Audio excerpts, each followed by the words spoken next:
सांगा. जय आदिवासी जय राघोजी. आपण बघतोय 2 दिवसापूर्वी एका नीच प्रवृत्तीच्या व्यक्तीने आदिक राघोजी भांगरे यांच्या स्मारकाची विटांगना करण्यात आली.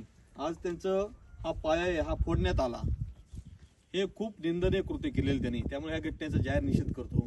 अहो, ज्यांनी इंग्रजांना या सह्याद्रीतून बळ करून सोडलं, सावकारशाहीतून या सह्याद्रीला वाचवण्याचं काम केलं, या सह्याद्रीसाठी स्वतःला ठाणे कारागृह येथे जिवंत फासावर लटकावलं गेलं. आणि ज्यांनी सह्याद्री वाचवली, ज्यांनी रक्तरंजित इतिहास दिला, त्या आद्य क्रांतिकारकाची अशी जर विटंबना होत असेल, हे खरंच निंदनीय आहे. आणि या नीच प्रवृत्तीच्या व्यक्तीला खेचायचं काम केलं पाहिजे.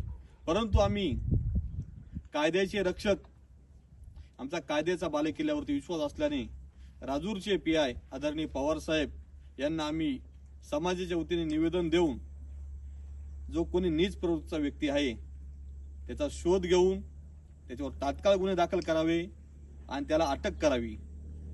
जर तो सापडला नाही आणि जर बाय चान्स कधी सापडला, ज्यांनी त्या हाताने ही विटंबना केली त्याचे हात आम्ही आमच्या तावडीत त्याला घेऊन त्याचे हात कापून टाकू.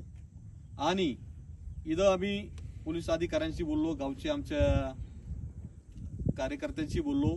इथं CCTVची गरज आहे.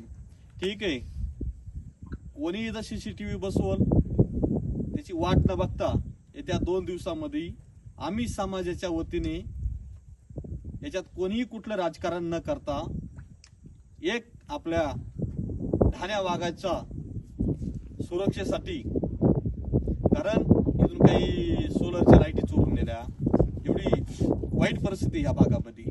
लाज वाटायला पाहिजे अशा लोकांना. ज्या लोकांनी अशी कृती केली त्यांनी स्वतःहून आत्महत्या करून घेतली पाहिजे, स्वतःहून मरून घेतलं पाहिजे. कारण आम्ही स्वतः आद्य राघोजी भांगरेंची अशी विटंबना उघड्या डोळ्यांनी बघू शकत नाही.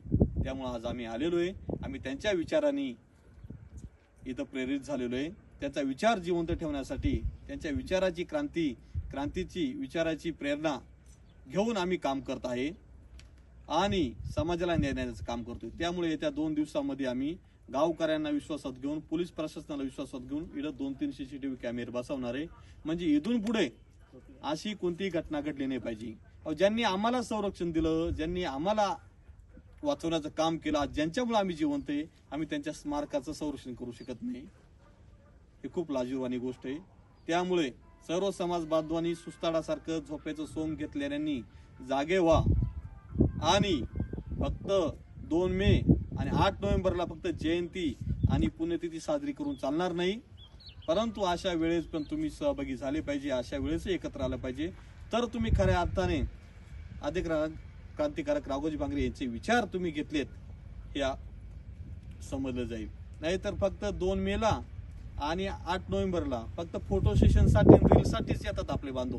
याच्या पलीकडे आणि सोशल मीडियावरतीच फक्त निषेध जमतो. याच्या पलीकडे समाजाला काही जमत नाही. परंतु आज आपल्याला एकत्र येण्याची गरज आहे. आपल्या ठाण्या वाघासाठी एकत्र येण्याची गरज आहे. त्यामुळे आज जे बांधव आले सगळ्यांचे मी आभार मानतो. अशीच एकजुटता, असं संघटन कायम मजबूत राहील. आद्य क्रांती राघोजी भांगरे अमर रहे.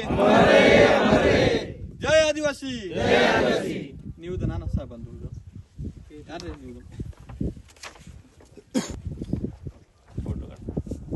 कृष्ण भाऊ.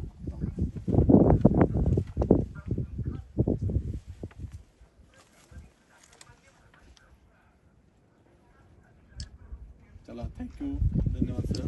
आणि